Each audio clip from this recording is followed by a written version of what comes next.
Good evening and welcome to the McCracken County Fiscal Court. Tonight is a little different. We are having a joint meeting, so we have to declare ourselves in the session. And the Fiscal Court will go first since we're the host of this. At this time, I'd like to declare the McCracken County Fiscal Court in the session. And the first thing on our agenda, as always, is the Pledge of Allegiance. If you'd please stand at this time. I pledge allegiance to the flag of the United States of America and to the republic for which it stands, one nation, under God, indivisible, with liberty and justice for all. At this time, I believe the City of Paducah with Mayor Kaler will declare themselves in the session.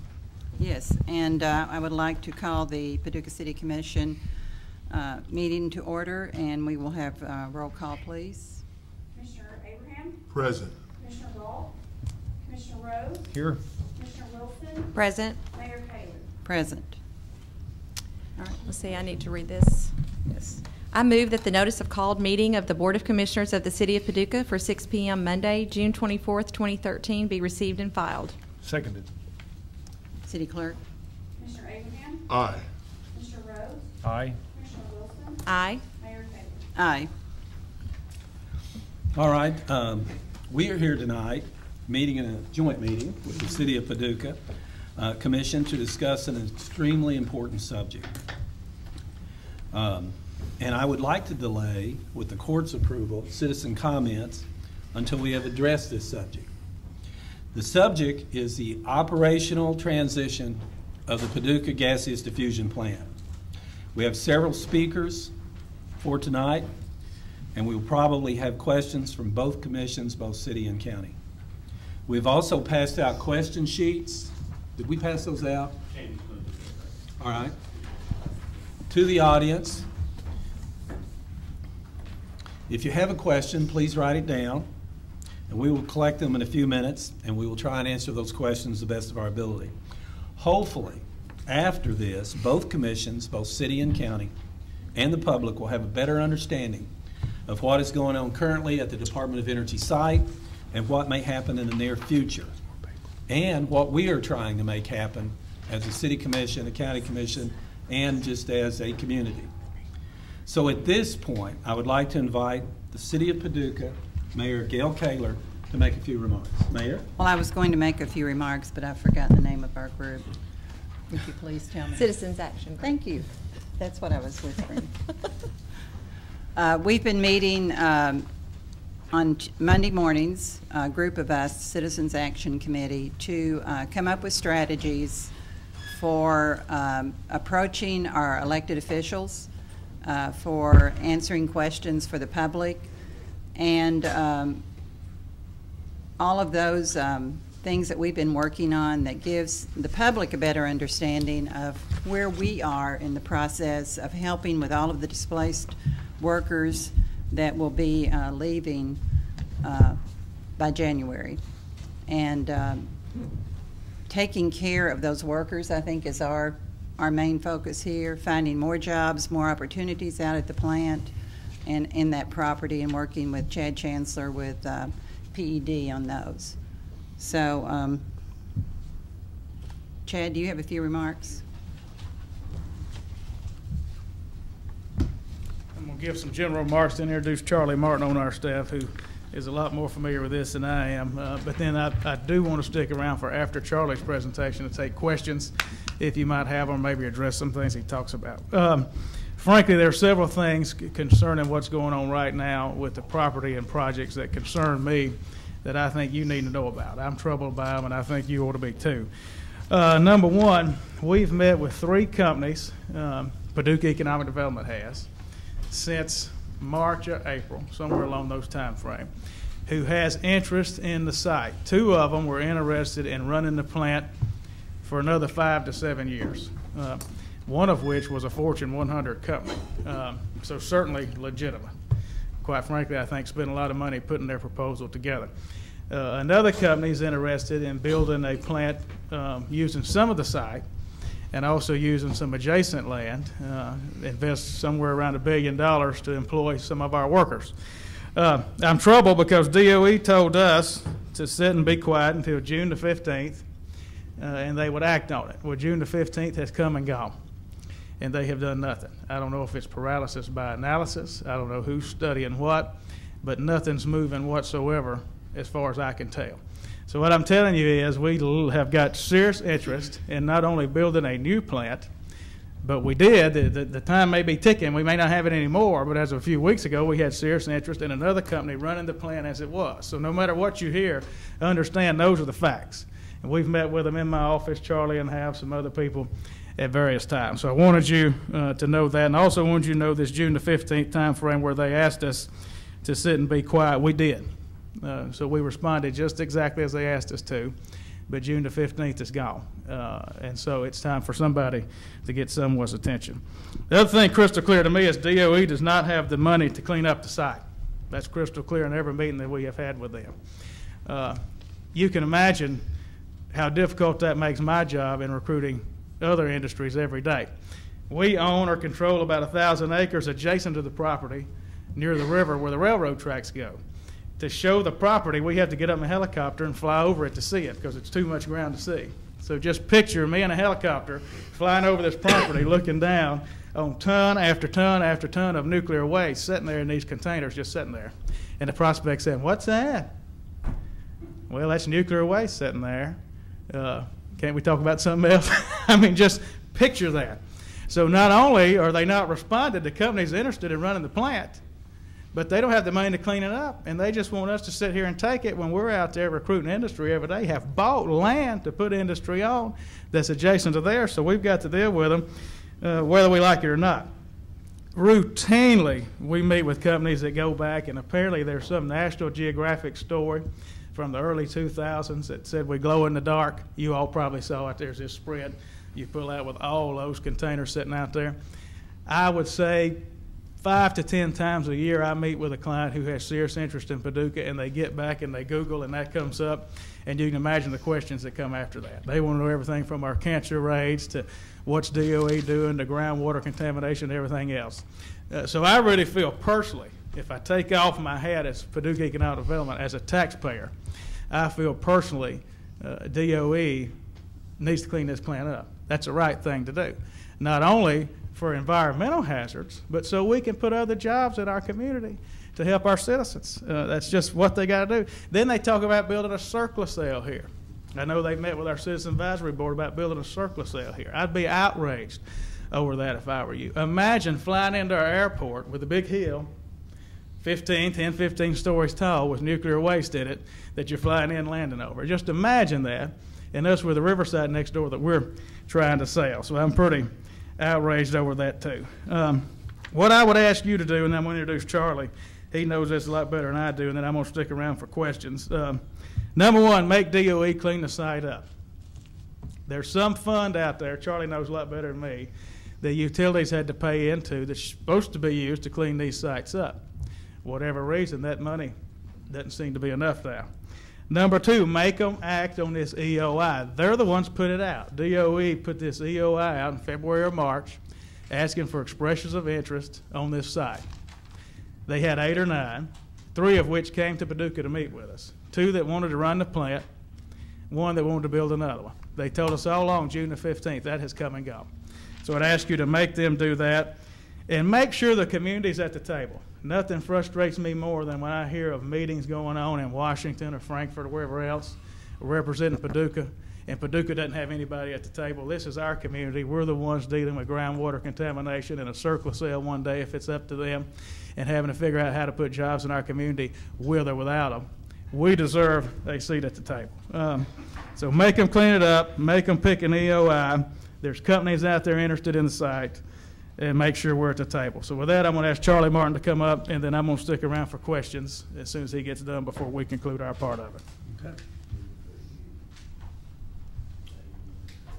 Mayor, Judge, Commissioners, I appreciate the opportunity to be here and share with you what we've been doing for the last 10 months in the community to try to see that, you know, when the day came and the Paducah Gaseous Diffusion Plant closed, that we would be prepared for it. And we've spent thousands of hours trying to get to that point. I hate to tell you, we're not there. the Department of Energy has not been a willing partner with the community to get there.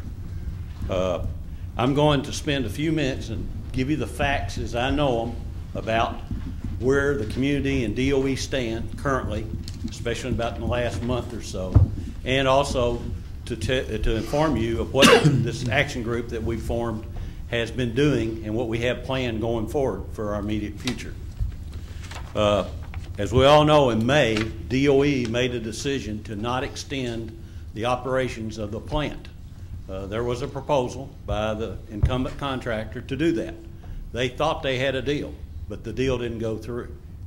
And when the deal didn't go through, then the company proceeded to start closure, begin the process of shutting the plant down. And the difficulty in a huge plant like that has big, huge motors, when you shut them off, if you shut all of them off, it's almost impossible to ever start them again. So in fact, what's happened, DOE has made a decision and has allowed the plant to be shut down, and in my humble opinion, that means it'll never operate again. The day has come when it's ceased operating. So we as a community were faced with not only that, but the company issued notices, warn notices to all the salaried and to the United Steel workers that layoffs were going to occur.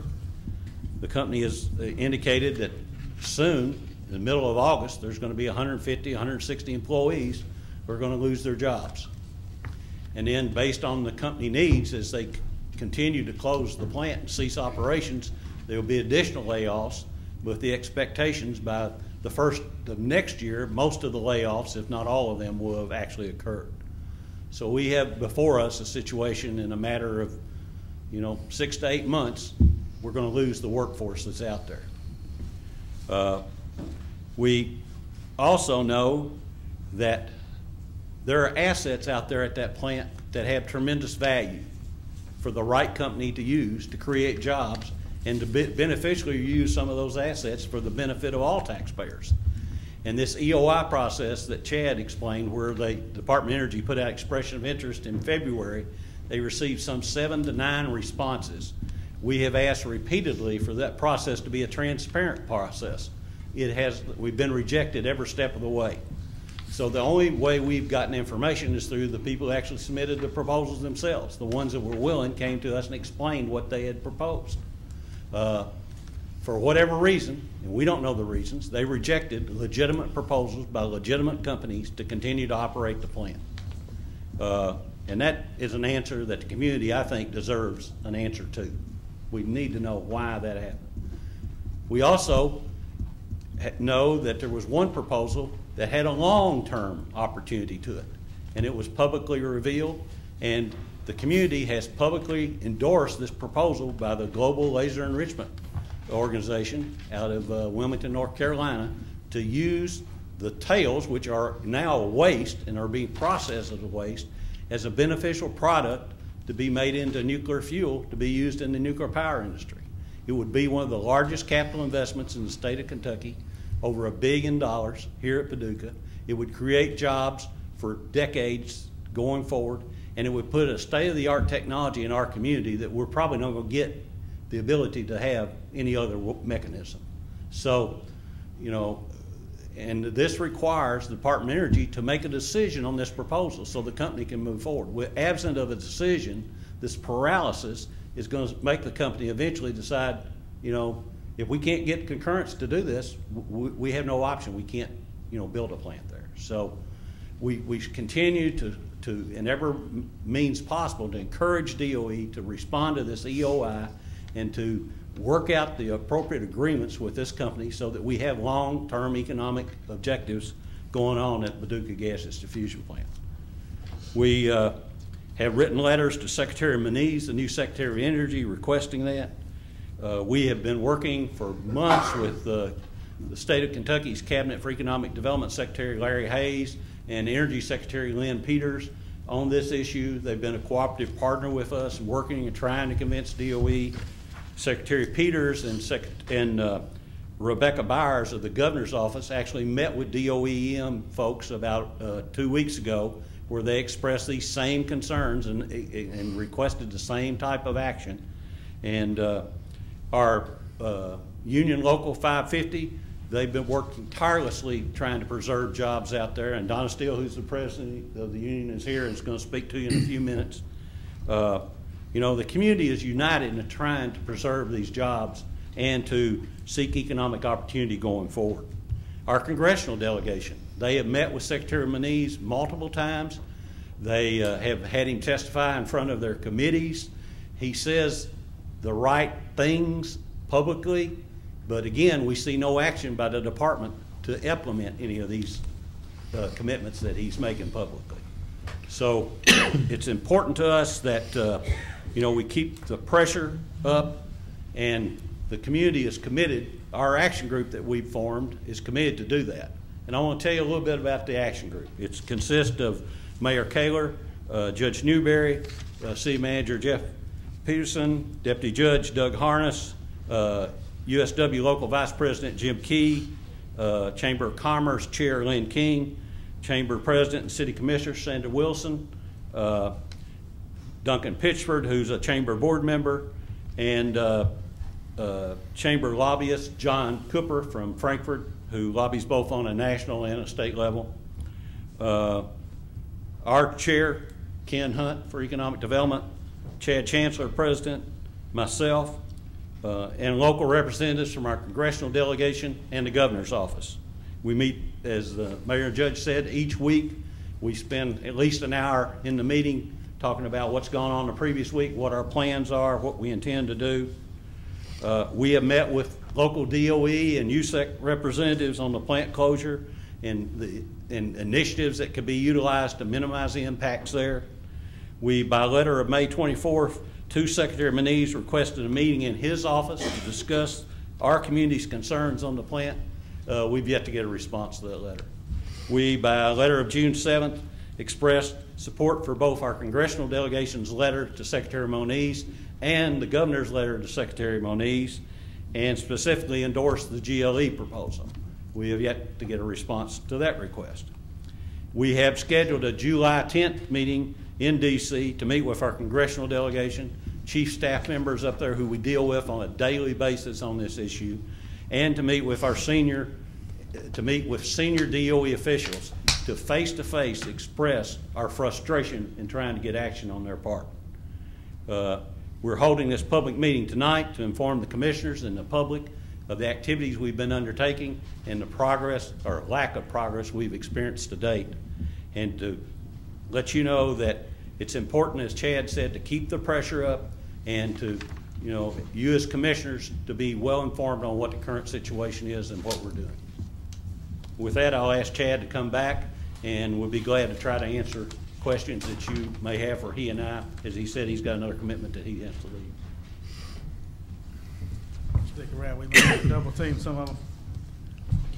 Well, right off the bat, I have a question. In your opinion, why is the Department of Energy not being so transparent on these EOIs, on these expressions of interest? Why are we having to get that information from the companies that put those in there? Why aren't they just talking about this? We have asked them that, and they looked at us. So, Charlie, do you have any better idea of why you think they've not been transparent? I can't answer that question. That's a question that we've repeatedly asked them, and we're going to continue to repeatedly ask them, because it's important for the community to know what options were out there for the federal government to take that they chose for whatever reason not to take, that have the consequences that the community is going to have to face. And we were originally, I believe, told that we would have access to that at some point in time, back in February or so. Well, I mean, the new Secretary of Energy, Moniz, is saying that if a company was willing to go in there and start a new mission, and we've got one, GE's, the GLE, the Global Laser Enrichment, they're ready to go in there, the way I understand it. We've made a trip down to their place in North Carolina. Why is it just sitting there? We support them. They want to hire hundreds of people out there to run that place. They want to build a new factory out there next to the plant and use a lot of the infrastructure. It's a great opportunity, and yet, why are they sitting on their hands? I don't think there's any reasonable question to that. That's why we're as frustrated as anybody. I mean, one can deduce it has to do with politics at some point in time, so you wonder what that has to do with it. But there, frankly, are no real answers. by only having 3, I guess, legitimate responses, that ought to be pretty quick to work through. It would be one thing if you had 30 or 50 and you had to sit and put you a matrix and figure out this and that, but to have 3, one of which is very different from another one, you would think it'd be pretty quick to work through and be able to give people answers. Were you given the June 15th deadline? Where did that come officially, unofficially, by a phone call? Who made the promise that there would be a June 15th? Our congressional delegation to Deputy Secretary Pondman, actually before the secretary was new Secretary Moniz was confirmed, set a date for a plan. They requested a long-term economic development plan by the department for the site, and this is actually prior to the announcement that it was going to close. And they sent that with the request that be delivered back to their office by June the 14th of this year, and to our knowledge, they've never responded to that. And that was consistent when the judge and I and Secretary Peters went to North Carolina to meet with GE. They had the same time frame had been given to them. Mid-June is what they said. And so we did what they asked, which was to wait patiently and see what happened, but now that's come and gone. So has the DOE developed or presented any type of plan in reference to what the congressional delegation has requested that you're aware of? No, not to our knowledge. And you mentioned just a few minutes ago that there was no funding available from DOE for the plant to be cleaned up. Are you aware of any other funds that possibly are out there that could provide cleanup for this? Well, I'm sure as y'all are aware, Congress has failed to pass a budget, I think, since April the 7th, 2009. So the federal government's been operating on what they call continuing resolutions. Those continuing resolutions just keep the funding level at the same level going forward year to year, which our funding level here at Paducah has been with the plant fully operating by an independent company. So we haven't had to worry too much about the cleanup budget per se because of that process. Now we're faced with having to, we're going to be successful at all in getting enhanced cleanup out there. We have to have more money, and they have to do that through if they're unable. And DOE has proposed in the president's budget to increase funding at Paducah significantly, but from it, it's a big question about whether they will be able to pass a budget now, based on their previous past practices. But in this area, as compared to other areas of Department of Energy, there was a special fund created called the Decontamination and Decommissioning Fund. The federal utilities that were supported by federal enrichment activities at Paducah and Ohio years ago put billions of dollars into this fund. And there is money sitting in the federal government that it was designated or earmarked for the cleanup of 3 sites: the Paducah Diffusion Plant, the Oak Ridge Diffusion Plant, and the Ohio Diffusion Plant at Portsmouth. The Oak Ridge Diffusion Plant is in the final stages of being cleaned up. The Portsmouth cleanup is under full way right now, and they have money up there appropriated to carry on that cleanup activity. It's our feeling that DOE should now come forward with what the law says and fully fund the cleanup at Paducah with this money that's sitting there. Can you speak to, I know DOE's meeting with contractors through this IQ, whatever it's called, to start to clean up, and because of their lack of funding, we're going to be treated, I want us to be treated just like the other sites as far as jobs. If they had 600 or 700 working cleaning it up for 10 years, that's what we ought to have. But through this process, it was revealed through different negotiations with contractors, that's not their intentions. They would go quickly to 100 or 150 jobs because they don't have the money to clean it up, put it in some sort of state that they can sit there and come along later when they have the money. Can you talk a little bit to that? Yes, they have what they call an IDIQ, that's an indefinite quantity and indefinite delivery contract out on the street today. And there's a draft statement of work, and clearly in that statement of work, they are directing the contractor, whoever that successful contractor is, you figure out the cheapest way that you can take the plant to a contained status and leave it that way until 2034. Now, contained status, based on the details of this procurement, are you figure out the least amount of people that you're going to need to operate out there. And operation will probably be just guards around the fence to protect the material that's in there, and what utilities that need to continue to be operated to support the minimum effort there. So we informed DOE when we became aware of this and had a meeting with the regional manager that this was unacceptable to the community, that we would not stand by and let the plant sit there for decades and not anything be done. Because what's happened, they did that in Oak Ridge, not for decades, but for 1 decade, and it has cost increased amounts of funds to clean the site up, and because of that is the primary reason why the site is not cleaned today. So we don't want to go the same experience that Oak Ridge has had with cleanup at Paducah. And another source of funding that DOE has used extensively in Ohio is the barter of uranium that they have up there, where they actually give the uranium to the contractor and let the contractor use that to clean the site up. They sell it, and whatever value they get out, they use on the contracts. Well, we've got a similar material in these tails, and we can't get them to act on our GLE proposal to do essentially the same thing. So it gets very frustrating in trying to deal with them on this. Well, and they told me, and you might have been with me, in February in Lexington in their office, that they would do that they would be willing to give the tails for some value to some contractor who could use it, who was interested in employing people and also doing cleanup. One of these respondents to this COI was interested not only in running the plant, but starting to clean up too, which obviously would have been very nice for us sitting here where we are today.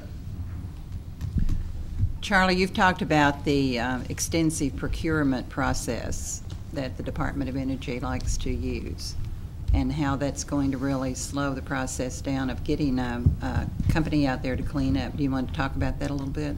Yes, this same process, this IDEIQ process, is a process that DOE put in to streamline procurement. Normally these huge procurement contracts take 24 months from the time they announce they're going to do the project till they actually award the contract. It's about a 2-year process.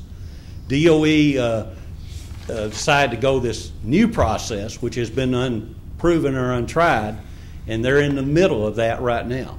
So we don't know if there are going to be issues as they go along in trying to get the statement of work defined, trying to get the bidder teams, agreed that this is who's actually going to submit bids on this, and then upon award, you could get challenges. Their time frame now, and I've talked to a lot of people who are in this business, is that it's probably going to be January before they make an award at the earliest. And by the nature of the contract language that's in the draft right now, it's going to be 3 months after January before they actually are set up and ready to go to start hiring people or do things. But most of these, what they call deployment terms for these contractors, where they are, getting agreements with what they're going to do and how they're going to do it, and get the okay and the sign off by the contracting officers, take months rather than days. So it's very likely that we're looking at this time of year, next year, before that contract's in place. And that leaves a whole lot of uncertainty for our community. Well, one question, and Chad, you mentioned it a little bit, you were talking about economic development and how, because we do put a lot of city and county government, state government, it's a lot of money in economic development, not just in response to what's going to happen at USEC, but just in general. We all know we need to redo and re-educate folks to be employed. Everybody that works at USEC, when you say this, immediate thought would be they're not going to have a job. But I guess I'm trying to make a point to have that shock moment, if you're educating the public on this and everyone here. Tell us a little bit about what this means deep down about economic development, how their non-action from DOE is hindering us doing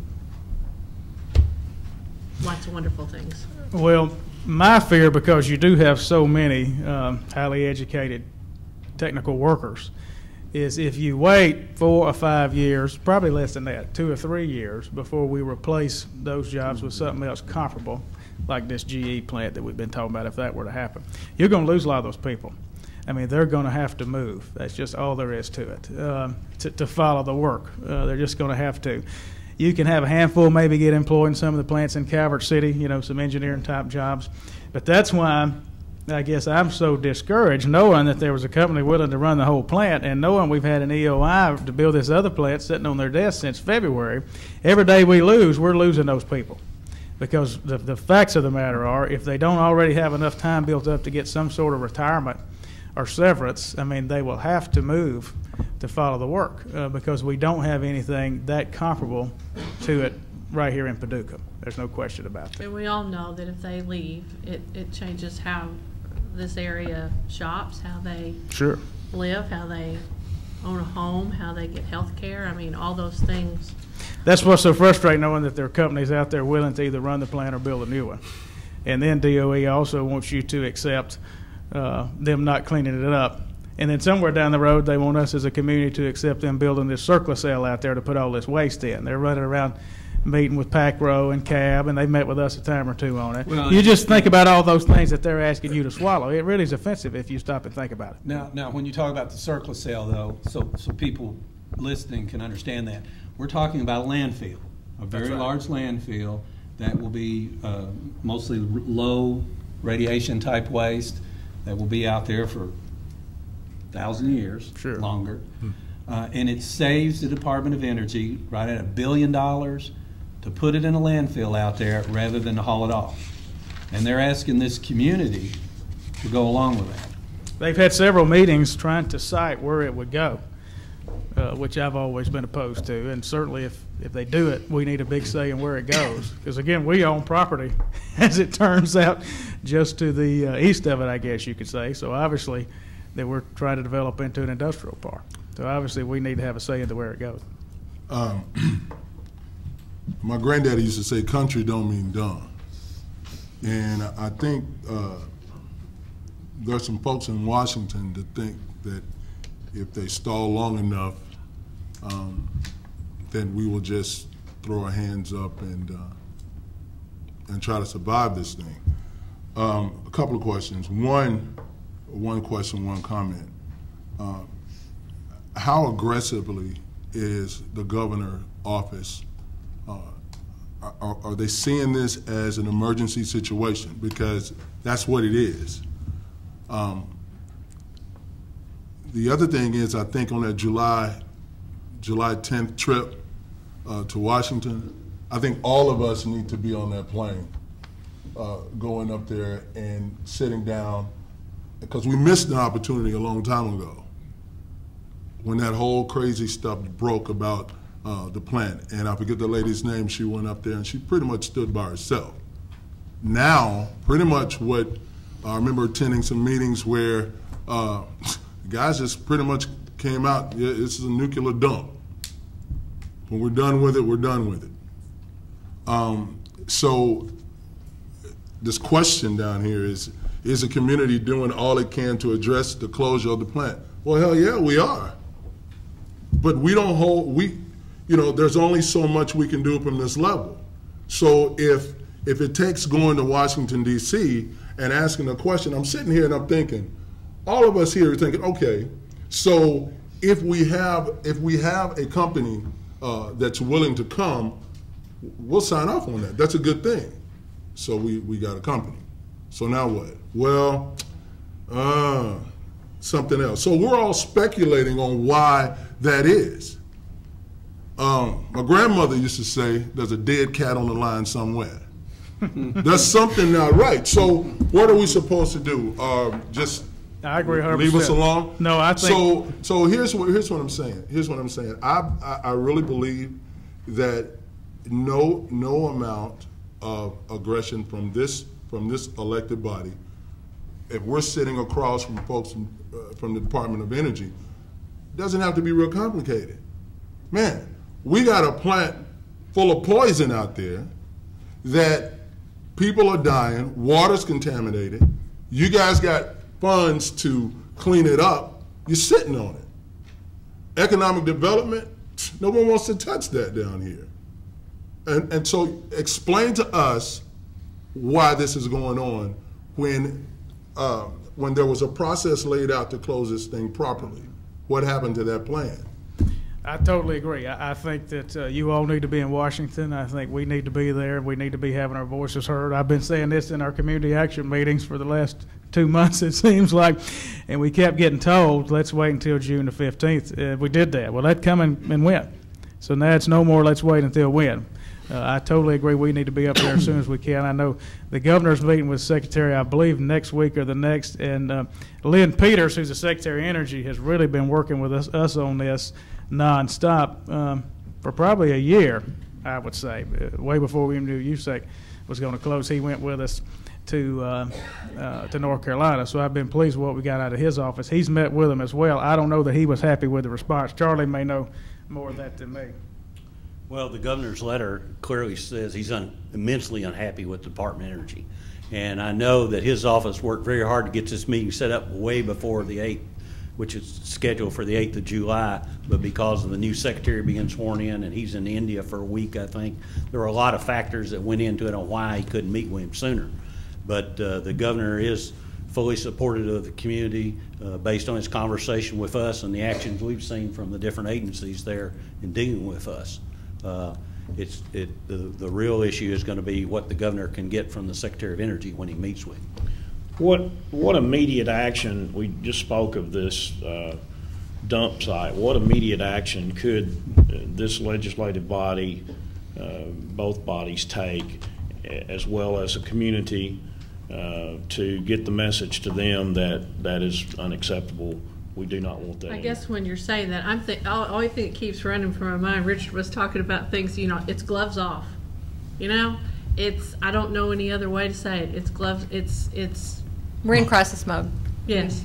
And, it's not playtime anymore. It's not being nice anymore. So what can we do as a group? Yeah. Same thing you were saying.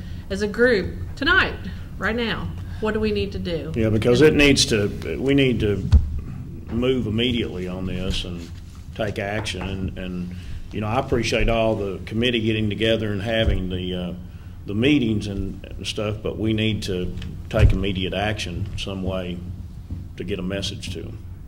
So I don't know if both commissions can do it, but if you could pass a joint resolution that mandated that we use all efforts available to get a response from the Department of Energy on this EOI proposals they have before them, and a plan for enhanced cleanup dollars for Paducah going forward, where we know that, as the Secretary of Energy said for the House Budget Committee to Congressman Whitfield, I want to do exactly at Paducah what we have done at Ohio and Tennessee. And in Ohio and Tennessee, they ceased operating, no employee lost their job, and they had missions funded by DOE going forward to create jobs in both of those communities.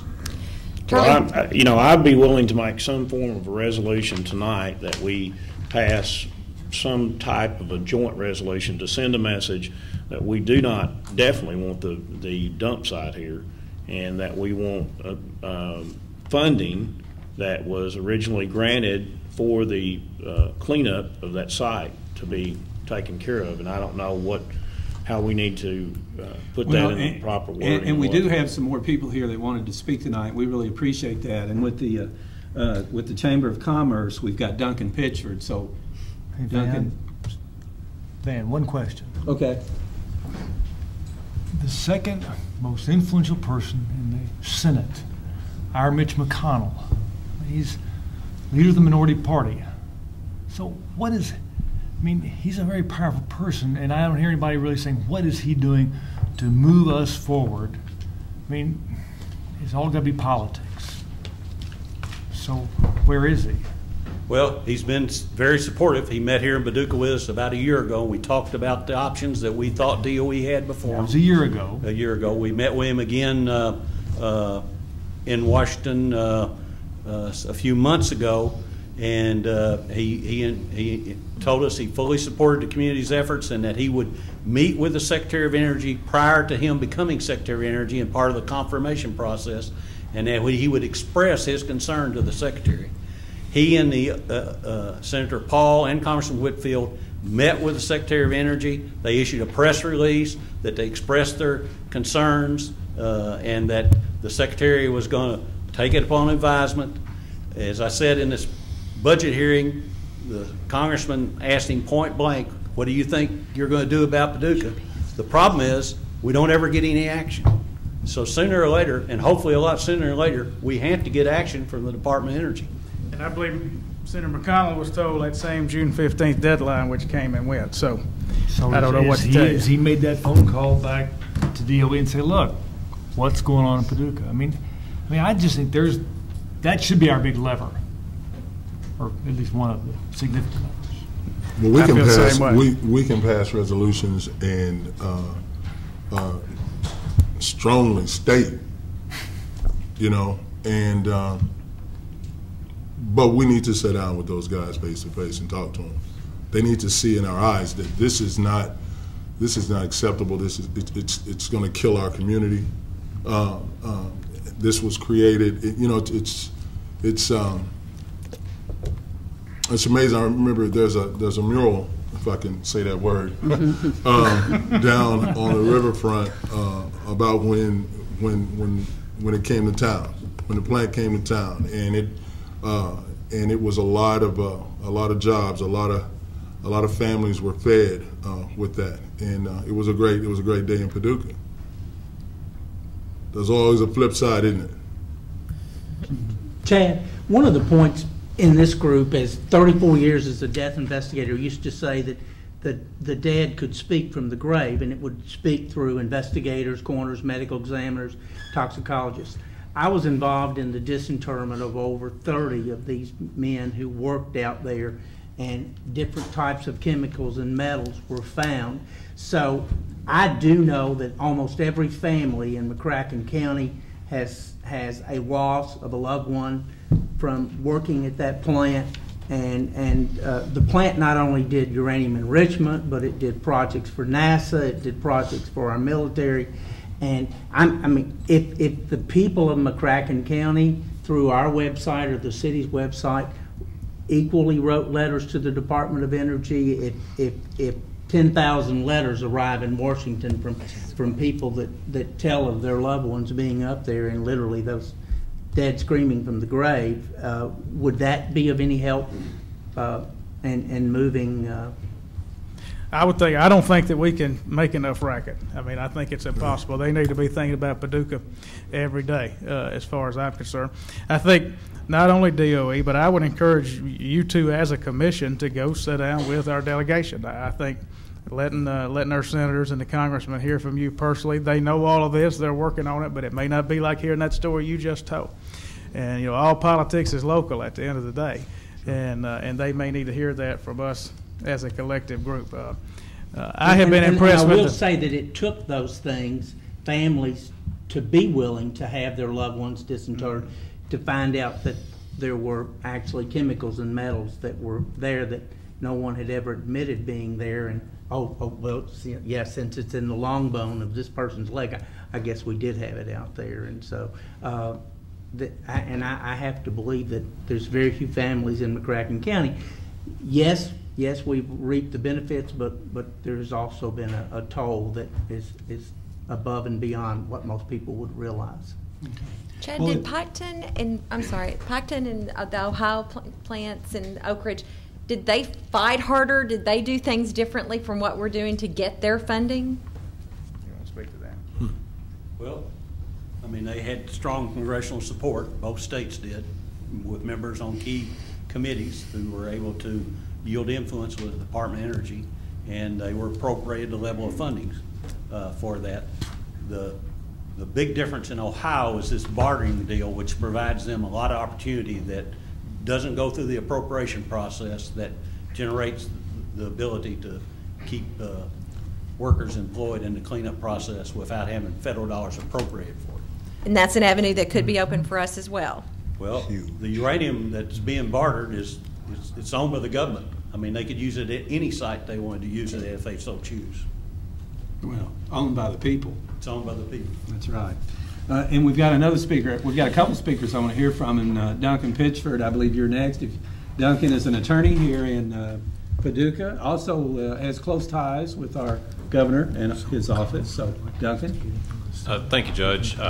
Charlie and Chad did a great job of providing the commissions with some background information about the activities that have gotten us to where we are here today. And I would only say a couple of brief things, and then I think it's very important that the commission hear from Ms. Steele. The Paducah Area Chamber of Commerce, obviously, the economic impact of the plant and the activities that go on at that site cannot be understated. And it's something that impacts all the members of the chamber. And we are working very closely with our local governmental partners, with PED and our elected officials, to seek out these types of solutions that Charlie and Chad have talked to you all about and urge the Department of Energy to act. And I think Commissioner Abraham was right to point out that what we need here is for these folks to move, to make some decisions. And we don't need analysis by paralysis, or however that saying goes.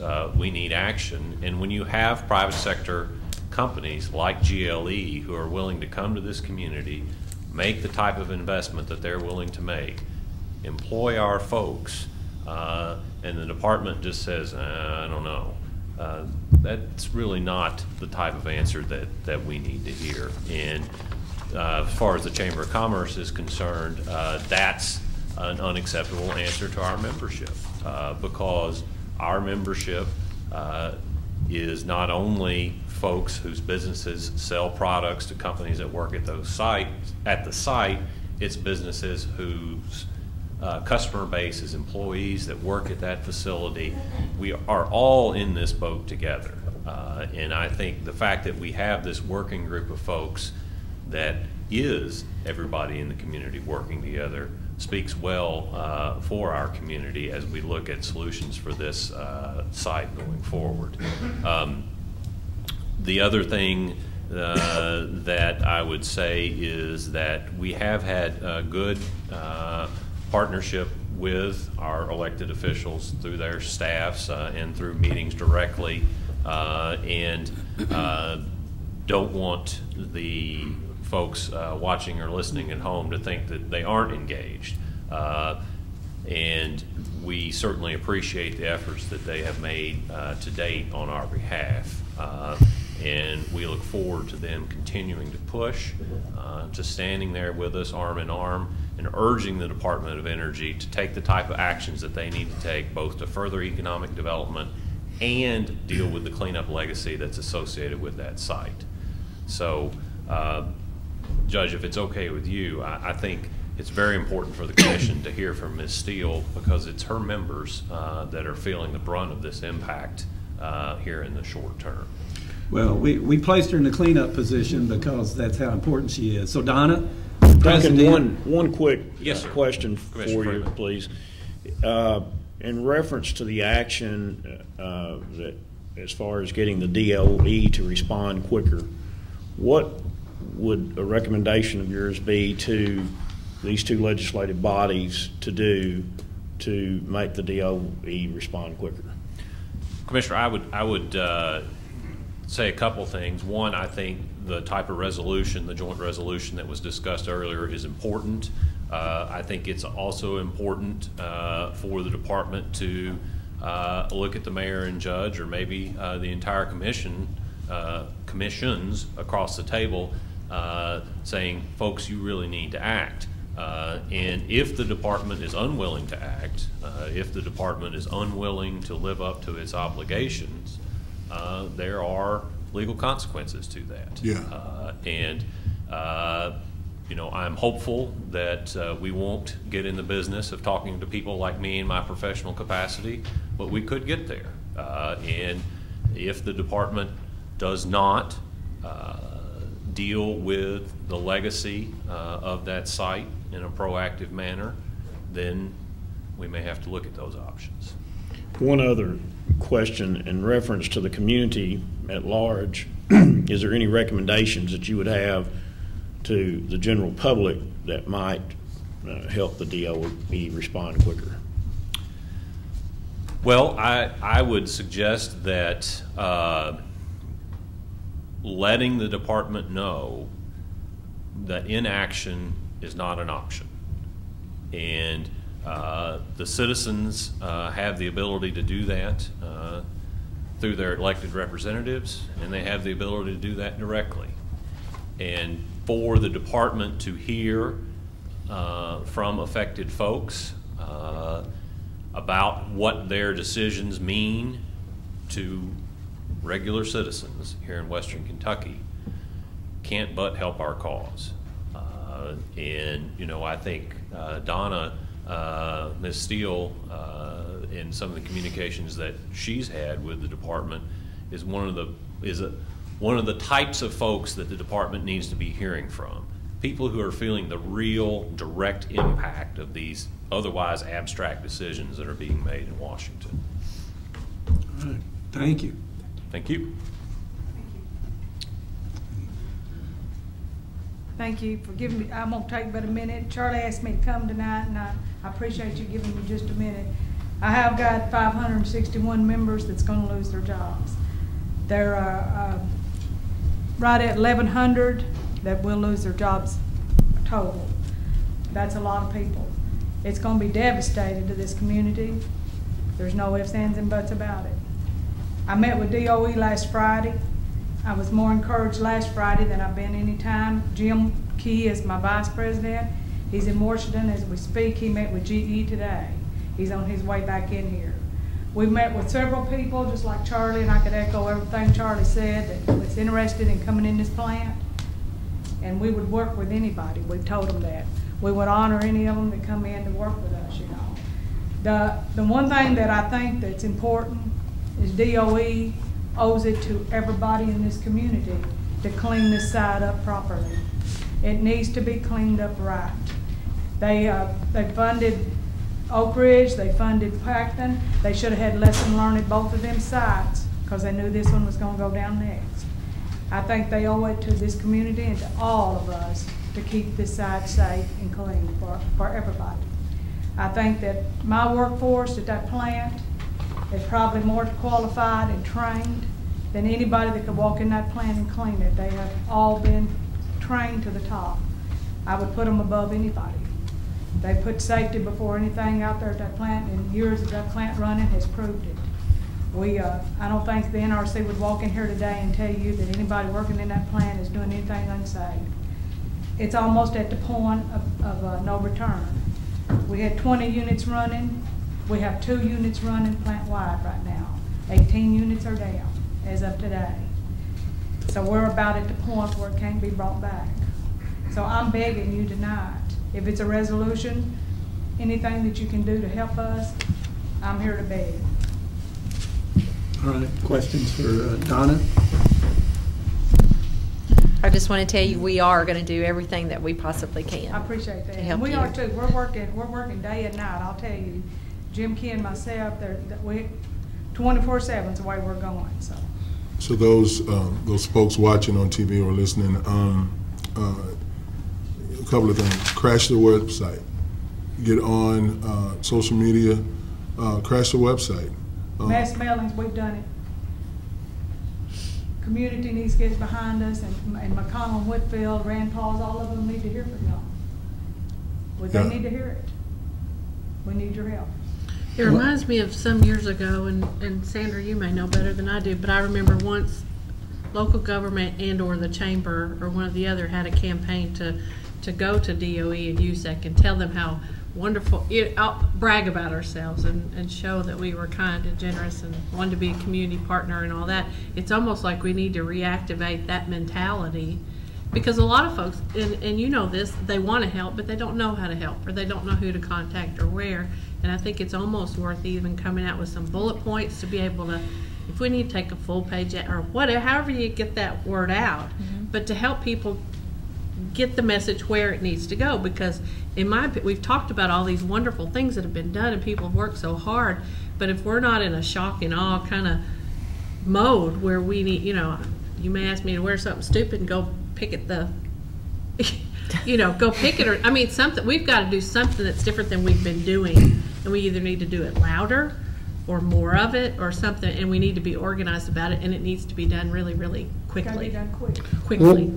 One other thought, and I'm throwing this out for conversation, but so that this community could speak as one body to the delegation to the DOE, would it be possible to, not only with this joint resolution of these two bodies, but also have on that particular resolution the labor to sign off with us, the chamber to sign off with us, so that that message is sent to as a community? Would that be possible? Well, we did do that through some letters, but we could do that as a resolution as well. You know, as a group we've been meeting, we had really appointed Charlie as the point person to do that and to coordinate it so that we are all united. So I think that those are some very good ideas that we can take to heart and get to work on right away. I don't mean to sound unprofessional, but let's send a copy of it every single day of every, you know, I mean, you've got to do something that's over the top on it. I mean, you've got to. It sounds a little immature, but I mean, do whatever it takes and take it over the top, because otherwise we're just continuing to do what we do. We've got to make some noise. And if they put a lock on it, it's gonna, and don't do it right, it's gonna take more and more and more money to get it right, because the longer it sits there and not deconned and done right, you're gonna have a bigger mess. But the sad thing is that if they actually would step in and let one of these companies in there to go to work, it would make the federal government money, and Lord knows the federal government needs to make money right now. I mean, And you know, they could even decon it while another group comes in there and runs part of it. That's, you know, we would welcome anyone. that would be win-win for all of us. The main thing is to keep these people working in this community and to do it right and make it safe when it does go down for our community out there. Okay, Charlie and Sandra, could we do some sort of website that people could go to for talking points, for, and maybe even a website that could be updated periodically to give folks, Status. right, And also the contact points in D.C. right. Why don't we do that? Electronic media or mail. Okay. Can we do that? Okay. Okay. All right. Any questions for the union president? President Steele? Have you talked to Jim? Yes, he's on his way back. He had a meeting at 2 o'clock, but he's on a flight back in here. Was it optimistic, or? He said he felt good about it, but he couldn't tell me a whole lot because he was getting on the plane. So I'll know more tomorrow. So. And you said you felt optimistic with your meeting with DOE Friday? Yes. I felt better Friday than I have any time. So. Good. Murphy come to see us at the hall. So. Okay, that's good. Well, and Charlie, do we have questions that we've gathered up from the audience? Anybody have any questions that were submitted? Oh, Charlie, if you want these to be submitted to you, I've just got, they're going to be, well, no, I don't have any. Thank you, Donna. Thank you.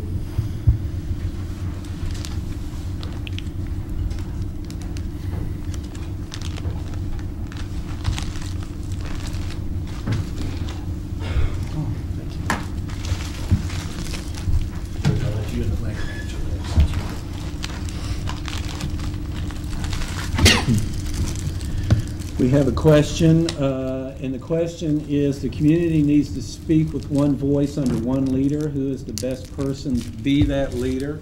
It's probably one of the reasons we hired Charlie, is to have that one person that has that institutional knowledge of the site and of the community, and of, Charlie, if I could give you a resume, you've worked for the federal government, you've worked for the state government, you've worked for USAC.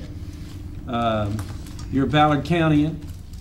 Right. You're still a farmer in Ballard County, and now you're working for this region, trying to do everything we can to maintain jobs out there, get that cleanup and all that. So in some ways, it sort of has fell to you to be the, I don't know if leader is the right word, but certainly the coordinator of all those efforts.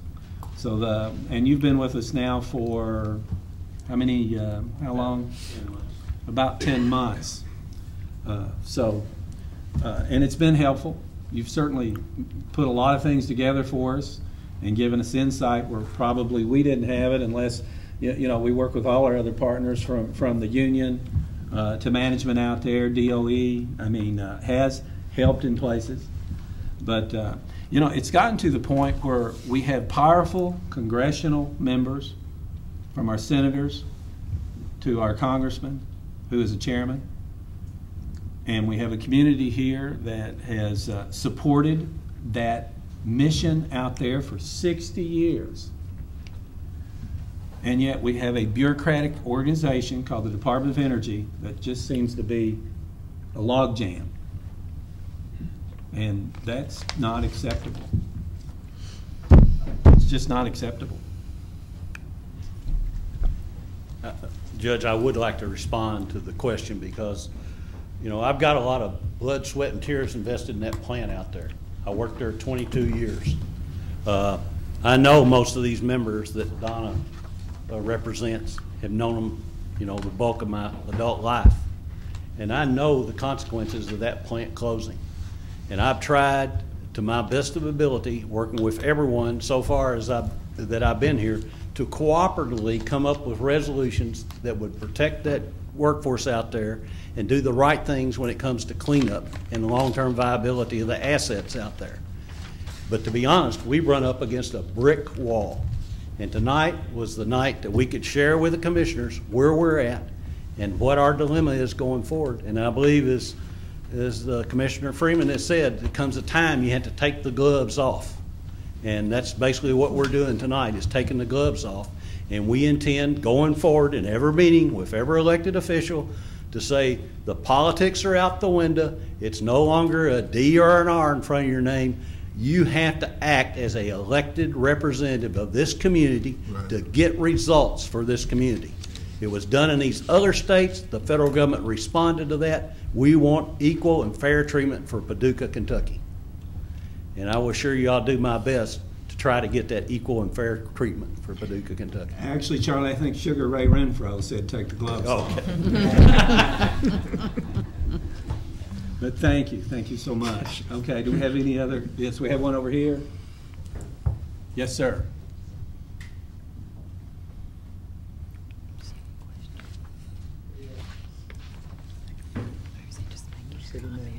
Oh.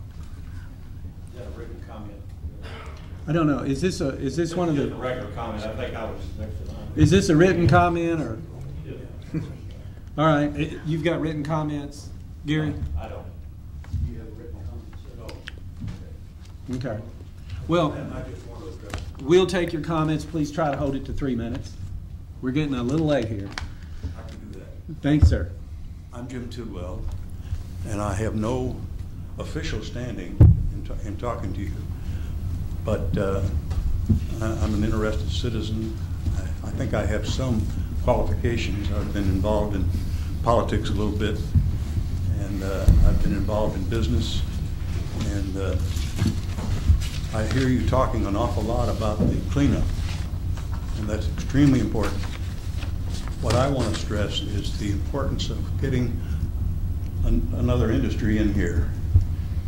And it was mentioned that GE and Hitachi had a consortium of some sort that they wanted to bring in. That is tremendously important, mostly because it's directly associated with what's going on at the plant now. These people have a state-of-the-art technology enrichment process that they want to bring here. And when I say state-of-the-art, it's above anything that's been done here. And it far exceeds the Portsmouth operation with their centrifuge. And this is a laser-based technology. And GE is one of our largest companies. And they're not only domestic, but they're also they're multinational. They have tremendous technology that they bring to the table. If those people are interested in this plant, we should not only invite them in, but we should pave the way. And you're going to have to do this because I think you all realize what we're up against. We're not just up against a DOE. We're up against an administration that has stated that they are and they've acted that they're anti-energy.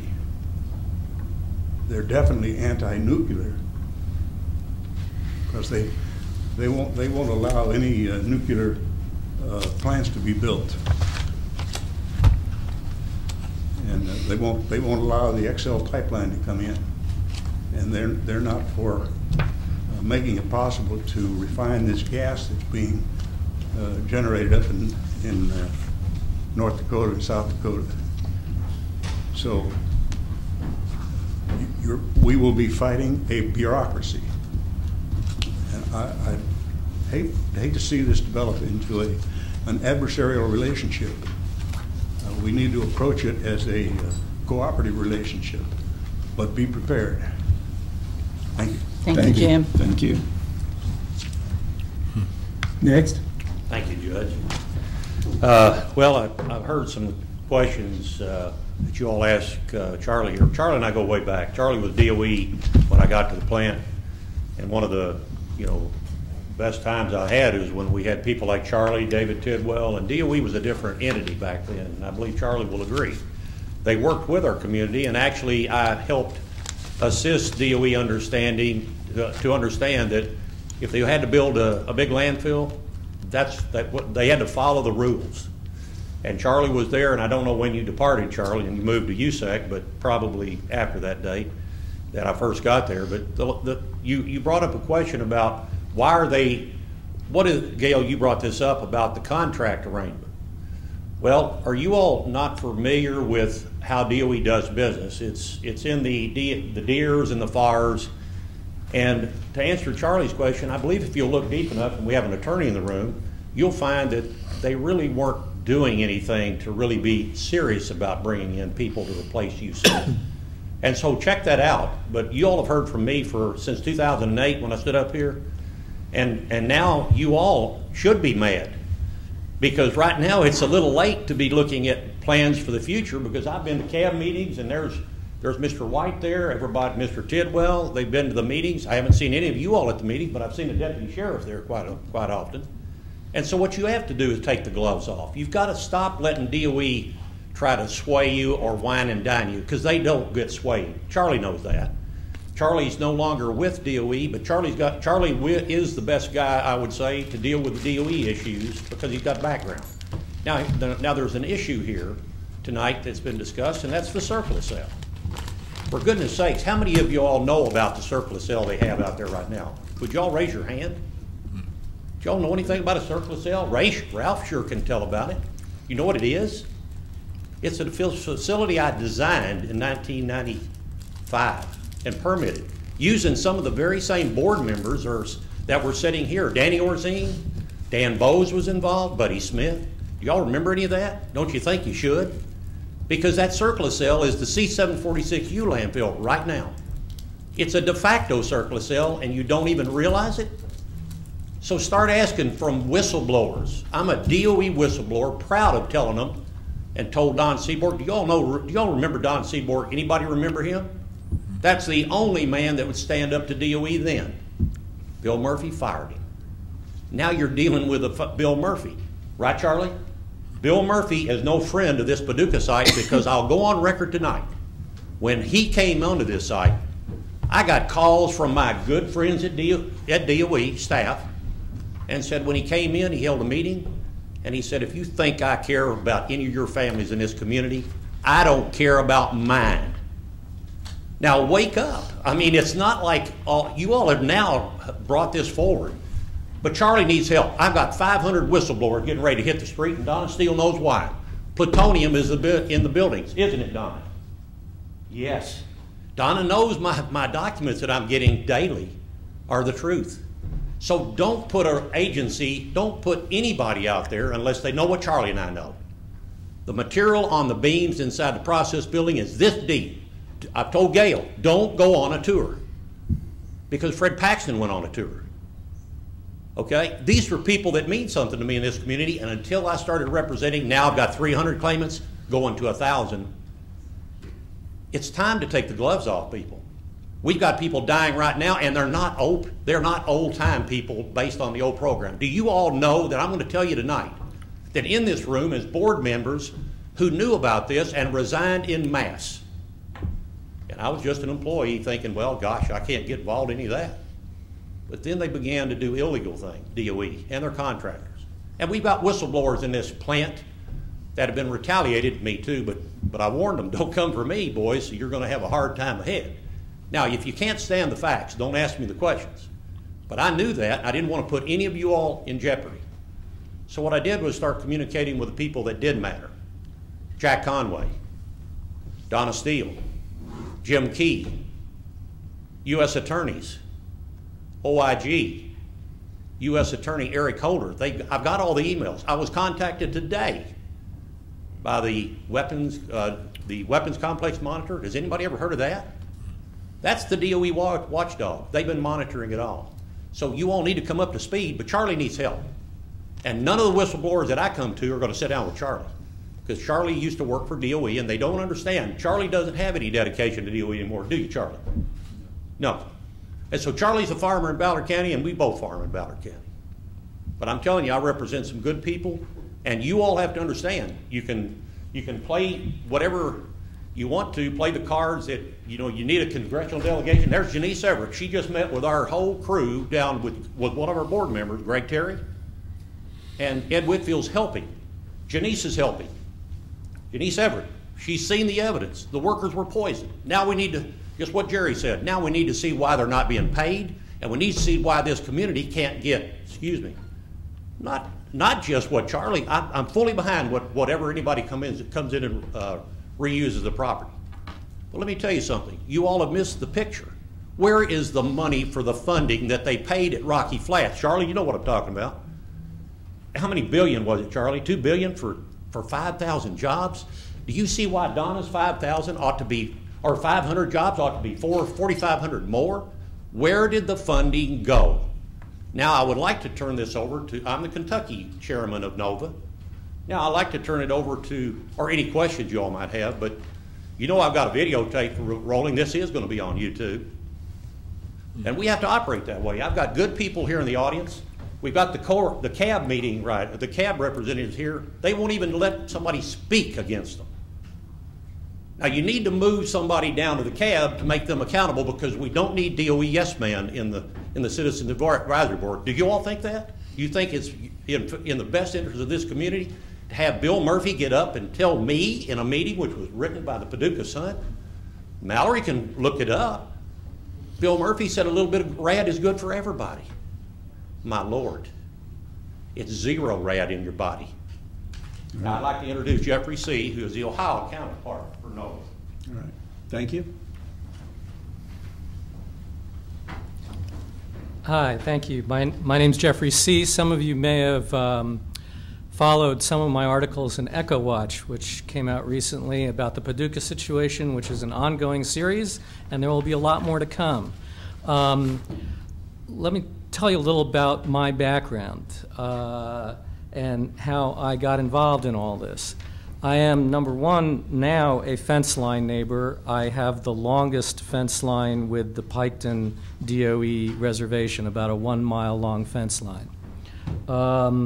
I began to get involved in this business 30 some odd years ago, and we're now at an anniversary. I was actually hired by the Oil, Chemical, and Atomic Workers Union at Piketon, but also worked with the Paducah Union. Donna, you may, where'd you go? Anyway, she may remember me because I was hired by the union to head a project called the Atomic Reclamation and Conversion Project in 1983, exactly 30 years ago, which called on the Department of Energy to begin planning for the shutdown of any gaseous diffusion plant that they were going to shut down. Oak Ridge was still operating, so all three were operating. We didn't know which one they were going to shut down. And I worked with congressional delegations. Al Gore was then in Congress. John Glenn was then the senator from Ohio. Paul Simon was the senator for Illinois and got involved on the Paducah site. And we put a tremendous amount of pressure on DOE in the 1980s to begin planning for what they were going to do when they shut down these gaseous diffusion plants. Now, I can tell you the short story. DOE refused to talk with us, ever. They refused to talk even to the congressmen and senators about this issue. But we did a lot of good work. We got the governors involved. The governors of all 3 states backed us. And it was because of the pressure we brought that they decided to close down Oak Ridge and not Paducah and Piketon, because the Oak Ridge plant union and other forces in Oak Ridge were so confident that they were going to survive that they would refuse to participate in our project. And so our project became a Paducah-Piketon project, and that's the reason they closed down Oak Ridge, because DOE did not want to deal with the question of what they were going to do with these sites afterward. So for 30 years, on and off, I've been working on this same set of issues. Now let me tell you, I have to correct some misinformation here that's been talked about. There has been no continuing mission at Piketon, none whatsoever. Piketon is in worse shape than this site is. And that's because the Piketon Gaseous Diffusion Plant shut down in 2001.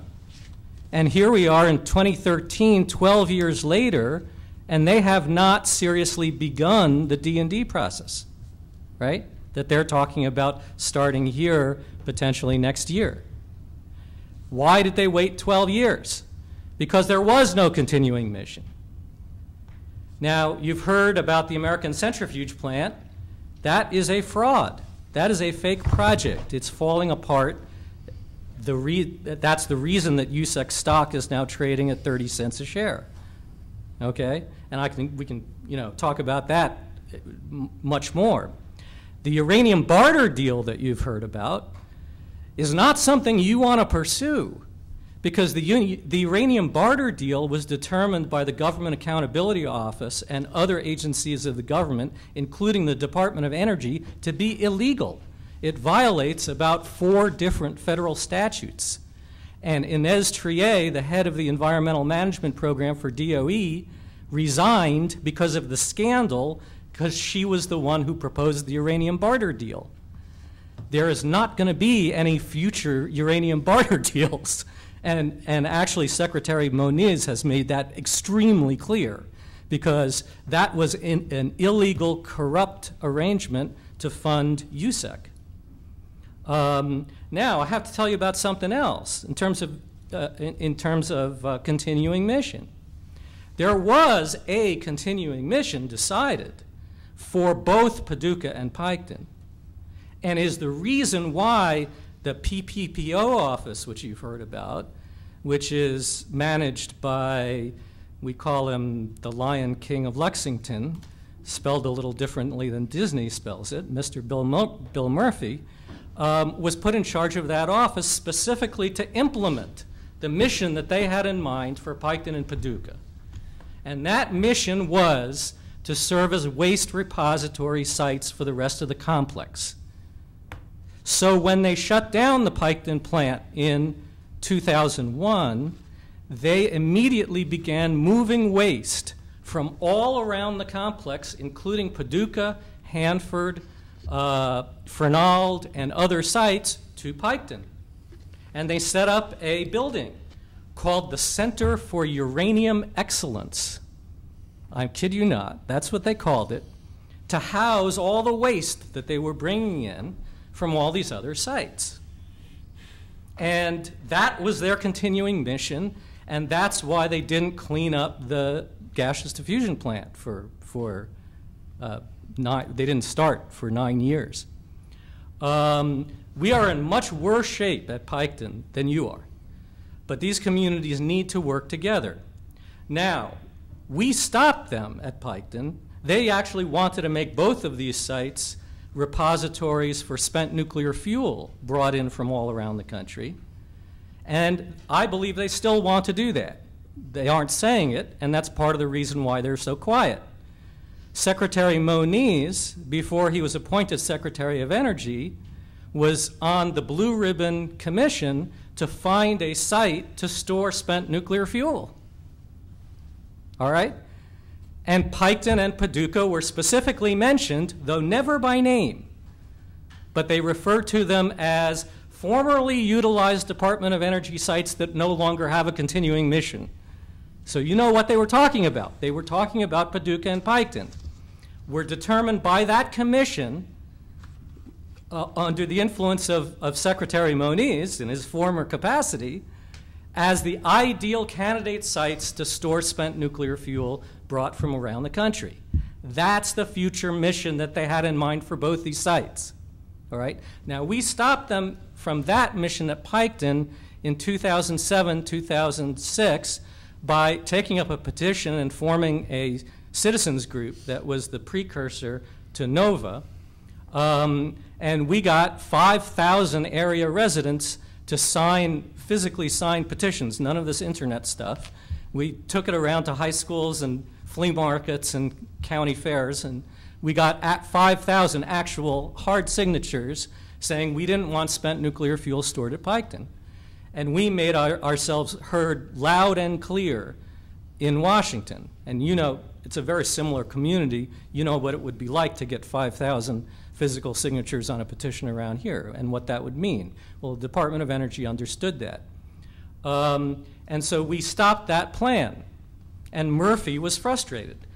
Mr. Murphy came and in my dining room to our group, we forced him basically to appear. He won't do that anymore. But he did in 2007 and explained to us in my dining room how they were going to convert the gaseous diffusion process buildings into warehouses for spent nuclear fuel. He told us in detail. And you better believe that he had the exact same plan in mind for Paducah. And the reason they won't talk about it is because they learned, and he was called to the carpet for revealing that that's what they wanted to do. Because when he told us that, and others told us that, we went to the newspapers, and we published it. And that's what we think both communities have to do now. Now, this gets more complex, and you folks need to know this stuff. We need to be working together on a continuing basis, because when Mr. Murphy was frustrated at Piketon by our petition drive and other efforts, and as was mentioned before, we do have a powerful congressional delegation, and they got agitated about this because, you know, Ohio is pretty influential in national politics. So people got very upset when this became big news. And I can tell you it was part of the reason why our past Democratic governor, Ted Strickland, who comes from our community, was not reelected, was because he was involved in this business, which was strongly opposed by a large number of Ohioans. So when they were frustrated in this attempt, they were ready to move the spent nuclear fuel into Piketon. They made physical changes to the site, getting it ready to accommodate spent nuclear fuel. But we defeated that. And when they were frustrated in that effort, Mr. Murphy turned his eyes toward Paducah. And Paducah became the target waste storage site. And what did they start doing? This has not yet been made public completely, but it will be in future articles of mine. They began shipping contaminated radioactive waste from Piketon to Paducah for storage. Did you know that? The Paducah site is full of contaminated material from Piketon. So that continuing mission and some of that funding that went to Ohio was funding to pay for them to send contaminated equipment down to Paducah. And it was Mr. Murphy's intent, what he called cold storage, which is a term he invented for Paducah, that they were going to lock up the GDP, not do D&D for decades, and that since that was the plan and no one in this room, and certainly not him, would be alive to ever see D&D at Paducah. It would be for future generations to deal with. That since it was going to be put off for so long, why not get some bonus points up in Ohio by accelerating, and they actually used stimulus money to do this, okay? They used stimulus money, because it stimulates the economy, to hire more workers at Piketon to package up equipment to send it down to Paducah to pack it in the buildings, which were then going to be locked up and stored until some future Congress and future generation decided to deal with it. That was Mr. Murphy's plan, and we can document that. I did have a face-to-face conversation with Mr. Murphy in Piketon on May 22nd, in which he told me that they were doing exactly that, and he was proud of it. And I can tell you how they labeled it. That program was labeled, and by the way, I first learned of this when I took a plant tour at Piketon and went into one of the buildings, and they were packaging up converters and compressors. And we asked on the tour, what are you doing with that stuff? And they said, we're sending it down to Paducah. Oh, they didn't know there was anything wrong with that. But I don't think you folks knew about it. And now what they said was, all along, and they've been sending stuff to Paducah on a continuing basis. When I talked to Murphy in May, he said they were still sending material down to Paducah. That was the day that they decided not to award, the DOE decided not to extend the life of the plant at Paducah. And why is that relevant? That's relevant because the excuse they used for sending all of this contaminated equipment to Paducah was for use as spare parts for the Paducah plant. That is, spare parts for a plant that was about to close, and they knew it was about to close. And the reason, and there, you know, I don't know if any of you are aware of it, but if you read the comments on my articles on EcoWatch, you'll see that there are all these sort of planted challenges to me on the basis of, well, Paducah's not really closing. It's not really closed. They're still drawing material off. They're still producing, right? Now, I haven't said this, but I know full well where those comments are coming from. They're all anonymous, right? They don't say who they are. But I know full well where those comments are coming from.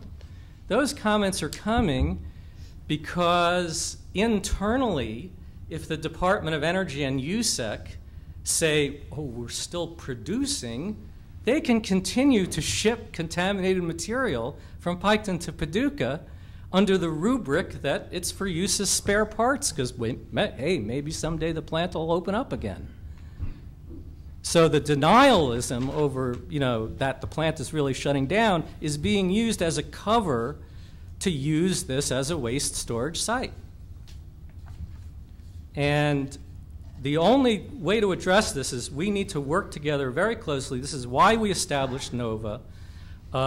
We have launched today a petition drive, which I don't know if it's posted on our website yet, but it will be very soon. I hope you all get a copy of this, which includes, you know, kind of, and this is based on the petition that we did in 2006, 2007 that was extremely successful in getting DOE to alter its policy. But we think, you know, basically enough is enough. DOE has proven not only its incompetence, and they are not just being, what's the word?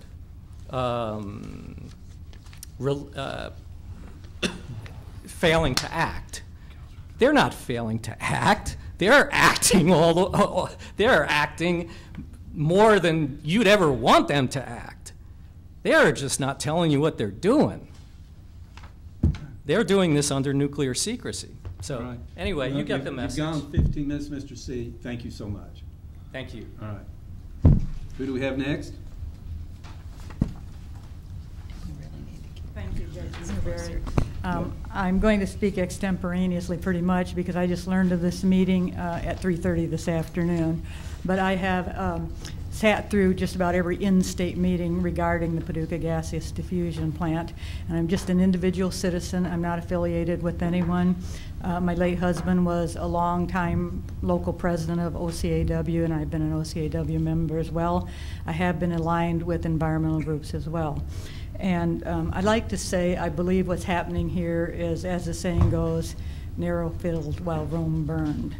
Because I didn't know what the gentleman from Pikeman was going to say, or Mr. Vanderboe either.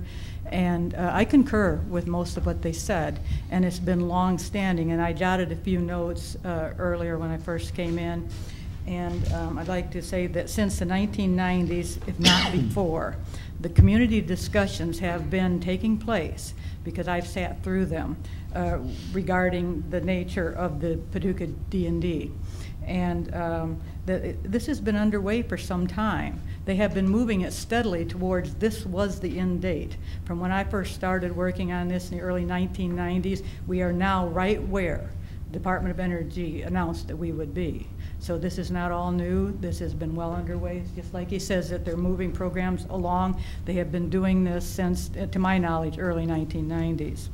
Along the way, some of the relevant things I think that we have learned in these discussions, that no company, and I sat and talked with former Judge Executive Danny Orzine about this at length one day, that no company will come to Paducah and relocate at that highly contaminated site unless it is already a nuclear-based company. And that nuclear-based company simply will not bring a good wage and benefit package to workers who already have known health concerns as a result of the type of employment that they've been, has been underway for a number of years. The contaminated former workers will become a medical and financial burden to this community. Many of them who were former workers, you're already seeing this, and Mr. Vanderboe has established an organization to help these workers because they have no other outlet, in spite of the fact that the Congress has allocated benefit packages to them, which has not been freely given. And so as these workers from steel workers lose their jobs, look at the additional burden that will be put on this community and who's going to bear this burden. We have watched as hundreds of millions of dollars were squandered, formulating reports that were not only erroneous but unsubstantive. And when he talks about the money that was available for cleanup, a lot of it's gone, folks. KRCEE at the University of Kentucky and a lot of other symposiums has simply ate up this $5 million here, $5 million there at a time. And when I was working with Active Citizens for Truth, a small community organization, we tried to get from the state, when they got these large packages of money too, we tried to get maybe $100,000 out of several millions that they were given just to do whole body counts of workers and community members to show exactly what contamination these people were being exposed to, but they weren't willing to even give that little amount of money. And with regard to what the gentleman from Piketon said also, like I said, I didn't know he was going to say this. This was just notes that I had taken myself. Myself and a person from McCracken County participated in the federal rulemaking that was to take place on how they would use these sites, and the way that language in that rulemaking was formulated, when you compared it to the Paducah Gaseous Diffusion Plant site, there was nothing that this site could ever be used for other than a gigantic nuclear waste dump. And we challenged the language in it at that time. And this is a good maybe 8 years or more ago. The Citizens Advisory Board spent far too much time reviewing and contemplating which, if any, of 5 or 6 particular portions of the site out there could be used for a surplus cell, instead of putting forward good ideas on what the future could be to this community. And so they've enabled it they've enabled this to become a surplus cell, and it most certainly will. And along with my experience and background checks on Bill Murphy when he came into this community, where he has been in other sites, has been for D&D purposes. He has been responsible for the Weldon Springs surplus cell. He's a surplus cell man, just know that. And so this is going to be a dump site unless you step forward and you formulate some kind of a plan. And I've been putting on the table for over a decade now, every time I had an opportunity, to KRCE, the Citizens Advisory Board, and whoever else would listen. And most recently to a meeting, I believe it was a KRCE held over at the Technical College. And I'm opposed to a surplus cell. I'm for seeing that this community remains a vital community. I don't live in Paducah, I live in southern Illinois, but I think that Paducah is a fine community. And so my proposal that I put on the table at that last meeting at the Technical College was voted on by the majority, by the people who were present. And the people who had formulated all of these reports on what should be done at the Paducah site put all of theirs on the table first. And the citizens had little clickers to vote on which of the proposals. And then they opened the floor and asked if any of the citizenry or people who were in the meetings had a proposal. And Mr. Vanderbilt, who was familiar with my proposal, suggested I put mine on the floor.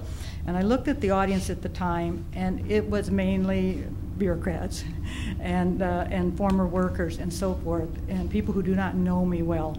And so I said to Gary, well, I'll put it on the floor, but I don't believe that I'll get much of a vote.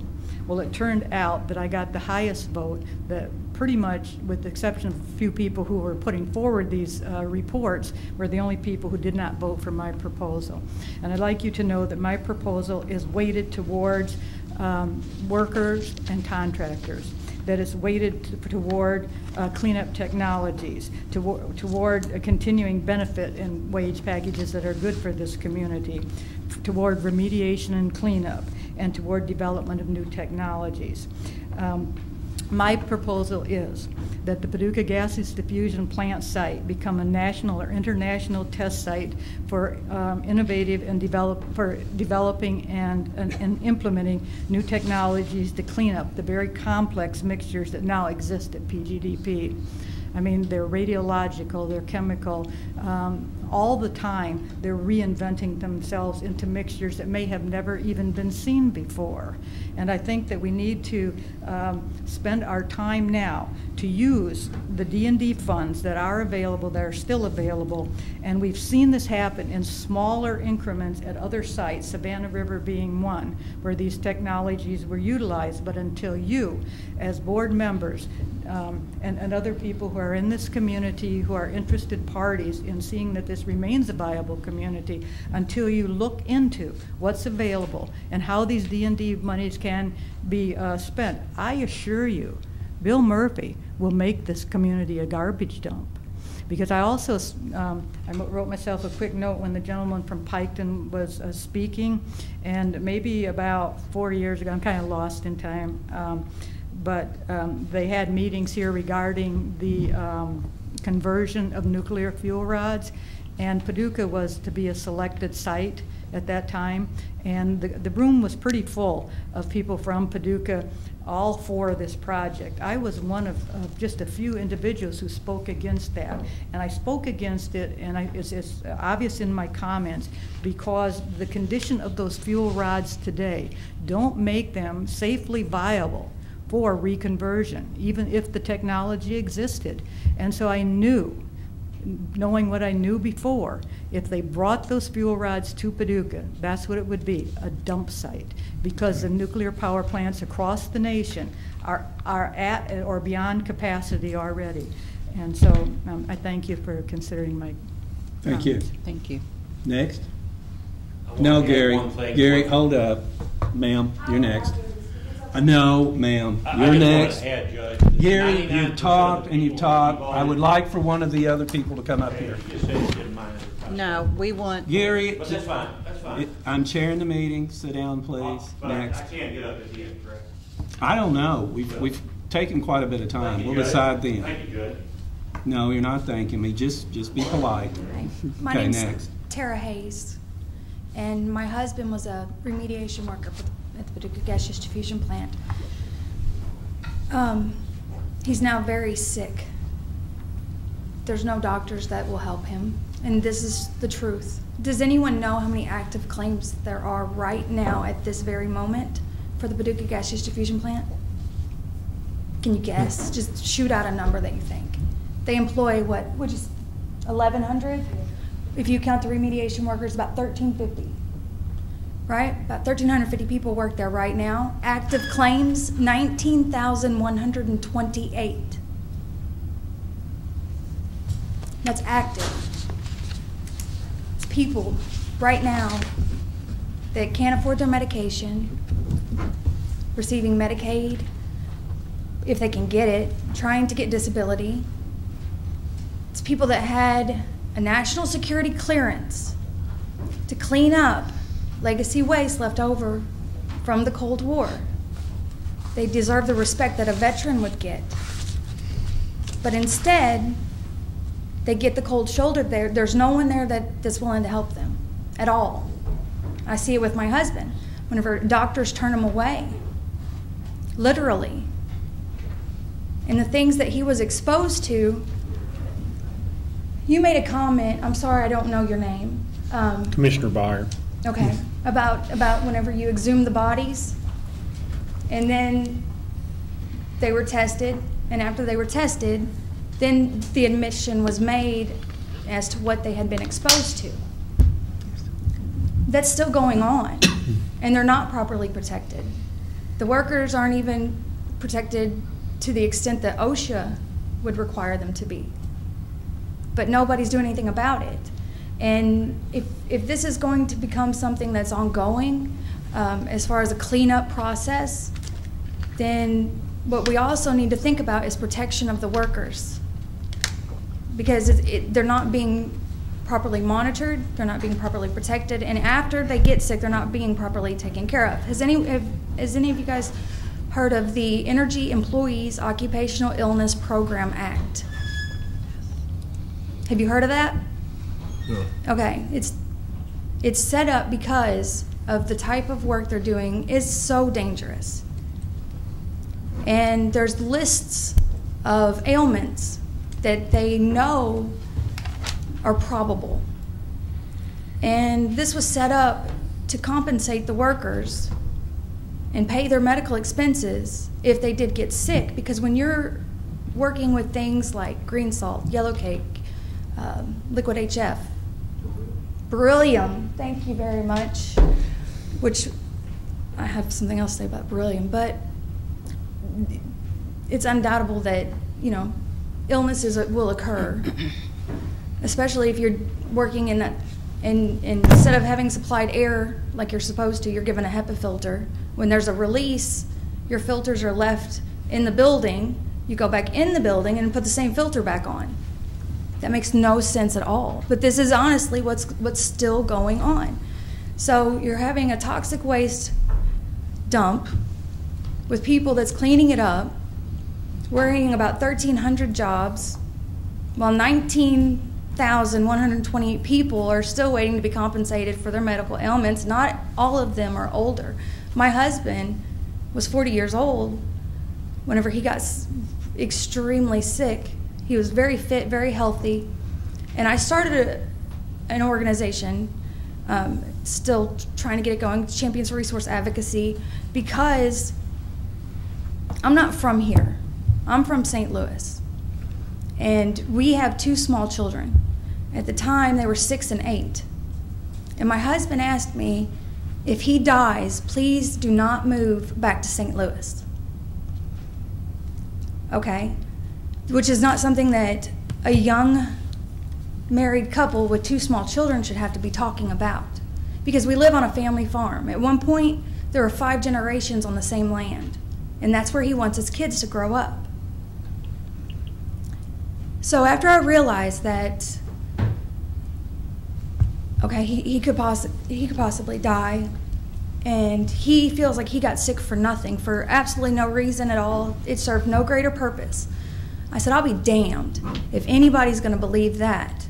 Because every piece of contaminated material that he helped contain and remove from our area made this environment better, the place that he wants his children raised better. But that's something that you guys need to think about, is the sick workers and the continuing contamination of workers. That's he worked there in 2009. He only was employed for 23 months. He was hired in with a stimulus package to do the remediation project. There's something else that I want to address real quick. I almost forgot. Do you know that they did school tours? They took, I believe, 6th graders on tours of the facility. Does any of you guys, are you familiar with this going? Okay. I brought up at a CAB meeting, the Citizens Advisory Board, which I believe they're volunteers who are supposed to care about the community, concerns about the children's safety being taken onto grounds that are toxic with very hazardous materials, where it was a normal day of operations and a release can happen at any time. And I was told, now you won't find this recorded in the minutes, but Gary actually videotaped it and was kind enough to share the video with me, and I posted it online, where the Citizens Advisory Board member said that if children are getting sick and dying, it's the parents' fault for signing the consent forms. That was said to me at a CAB meeting by a CAB member. And then he asked, did I live out there? And I said, no. Does it matter if I live out there? He said, yes, because if you're stupid enough to live near there, then it's your fault if you're sick. And this is the way that people are viewed. Someone who volunteered, the Citizens Advisory Board, is going to say that whenever explanations of how beryllium ends up in a building is it blew in through the window. That was actually given to my husband as a reason. It blew in through the window. So if beryllium is blowing in through the window of a building, and that's how it ended up there without him being properly protected from it, without it being on his list of things that he was coming into contact with, blowing in through the window, then every child that was taken out there and given a tour was potentially contaminated with beryllium. Does anyone know what beryllium is? Or what it does, what it can do? Heard the words? No? It's worth looking into. Thank you. Thank you. Do you work with Gary some? No. Okay. You look familiar. I look familiar because you met me at the Paducah River City Business and Professional Women's Association. But she's more than welcome to work with us. Yeah. Glad to have her work with us. Thank you. Next. Well, I'm not going to give you a bunch of stories, and I could stand up here all night and talk about them. But for the last nearly 12 years, we've been trying to present this argument to the people in Paducah. I tell everybody that I know firsthand what this plant represents. And DOE has hung that old carrot out there and impressed people on a dollar bill, and we've allowed it to kill people in our community. And until people start listening and taking action, our government officials are voted on by the people of the community. You were. And you're elected to represent the people of the community. And the most important thing about that job is to try to ensure that there is a healthy environment for that population, whoever it is. It doesn't matter. It could be a dog or a cat. You know, we seem to be able to put that on Channel 6 more than we can people that have died at this plant out here. But I've known a lot of people in the 13 years I worked out there. I know a lot of people that I work with that aren't here anymore, and they're not old people. I know young boys, they're boys to me, 20 something years old. Pat Smithson's son worked for a contractor out there, and darned if he didn't die of a brain cancer. And it was after he worked on commissioning one of those facilities out there, and they allowed them not to use the PPE that was prescribed in order to do the job. That was okay because they had to do that to get the job done, but dang, if it didn't kill that boy. And so now, here we are. Let me shorten all this and say this. If you think that you're going to get this big government bureaucracy to act and do what you want them to do, then you look at what we've done in our political arena for the last 30 years and tell me why we couldn't get rid of a president that was having sex with its little aide in the White House. And danged if we don't listen to him and think he's some marvelous God, you know, and we're going to try to elect his wife now in 2016, but gee whiz, we can't hold people accountable for anything. I'm telling you, you better hold DOE accountable, and you better start now, and you better find a way to get them out of that place out there and let somebody else have control over how that place is cleaned up. Thank you. All right, thank you. Thank you. All right. 1 second then. It's over. I just want you all to understand. The young lady, you heard me ask her to tell when her husband worked there. These are young kids that I'm now representing. Outrageous. I've got the documents that I've already turned over to hearing officials at DOL that Donna knows all about. She should, because she's a union president. Plutonium is elevated at the Paducah site as of last October. Do you want to see those documents? If you're really outraged, step forward. You can't put young kids out there, 41 years old with 2 kids and another one with 2 more kids. When are you going to step forward and really do what you're saying? DOE cares not what your feelings are. You've got to fight them. Charlie knows that. But I permitted that landfill, and I'm offended when Amy Watson interviewed me. Nobody at DOE would stand up in front of everybody, and your board members were different then. Danny Orzine was right there. They asked me to sell you all a bill of goods, and I used Buddy Smith. We all did. Next thing I find out, man, you brought up low radiation going in the landfill. Do you realize that Bill Murphy tells you what the low level is? It's a moving frickin' target. Okay? Today, I've got people out there that are exposed to radiation at the landfill that I permitted, and it was never supposed to be a radiation landfill. West Kim never operated a radiation landfill. I damn sure did. Pardon my French. Thank you. Thank you. Yes, ma'am. Merriman Kemp, I only have one question. I'd like for someone to explain the environmental impact of leaving the plant dirty, because nobody has talked about that yet. And I think if everyone understood the impact of leaving the plant dirty, they would be more incensed than they are about losing the jobs. Thank you. Anyone else? If not, thank you so much.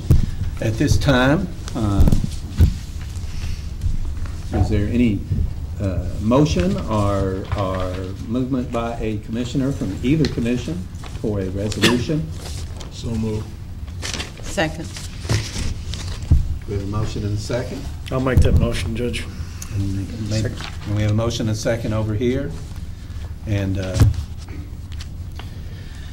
could we add that possibly to include the chamber as well as labor with that somehow?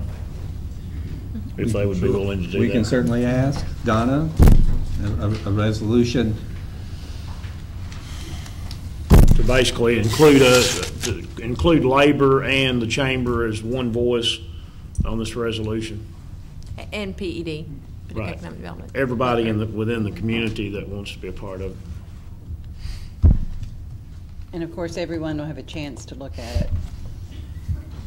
We're ready, yeah, we don't. Did you have anything else you wanted to say, Donna? I just, when you're thinking about a plant going down and the things that you could look at, we've got a machine shop out of this world out there, and we've also got a lab that nobody else around here could even come close to what we've got out there that could be utilized. So I want you to remember those two things that we have got on the plant side. It's just, it's unreal. So it'd be a great loss to lose what we've got there. We've been doing that a lot. All right. So we have motion and second from both. Well, from my fiscal court at this time, is there any further discussion on this resolution? If not, Pat, call the roll. Aye. Aye. Aye. Now, City Commission, do you call your own roll? No, we have a city clerk here. Can we, I mean, it's okay just to pass that we're going to make a resolution, but will we need to vote on it again once it's formulated? Once the final wording is in? It can be, certainly, and it can be done at each one separately, as long as we all agree. We're just voting right now that we want to do a resolution. We're asking the union to give formal recognition and approval of it. We're asking Paducah Economic Development to do that, and we're also asking for Paducah Chamber to do that. So once it's formulated, sure, then we'll each vote on it? Yes, ma'am. All right. So roll call is that we vote to formulate a resolution. City Clerk? Aye. Aye. Aye. Aye.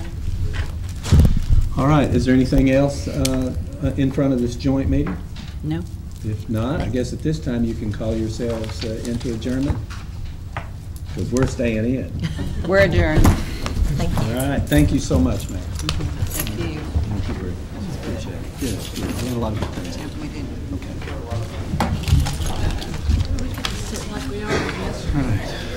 All right. At this time, I propose a 5-minute recess. Bathroom break, that sort of thing. Okay.